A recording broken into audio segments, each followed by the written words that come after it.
There is something powerful about being faithful. Seemingly small acts done faithfully have a growing and lasting impact on our lives. I love this statement by Bruce Barton, who said, "Sometimes when I consider what tremendous consequences come from little things, I'm tempted to think there are no little things." In other words, everything we do matters. Every seemingly small thing matters. Every little action we take, every little step that we take, those things all matter. We sometimes think the difference is made by grand or heroic efforts. We pay attention to the big things. We look at when some grand statement is made or grand gesture. But sometimes it's the daily faithfulness that yields the greatest result. Norman Geisler, as a child, went to a vacation Bible school. He rode a bus similar to this, was invited by some neighbor kids. He went back to the same church for Sunday school classes for 400 Sundays. Think about that, 52 weeks in a year, 400 Sundays he went.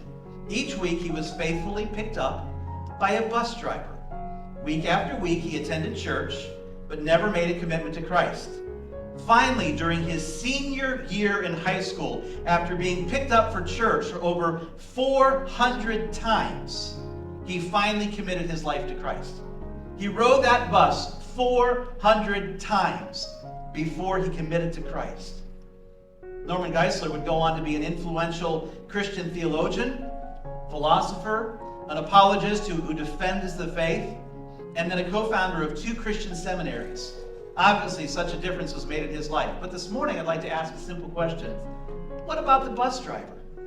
What if the bus driver had given up on Geisler at 395 visits?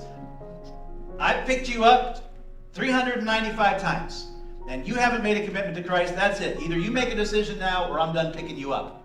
No, a bus driver was faithful to drive a bus over 400 times, and as a result, not only was a young boy, now a high schooler, brought into the kingdom, but he went on to influence so many because that bus driver was faithful.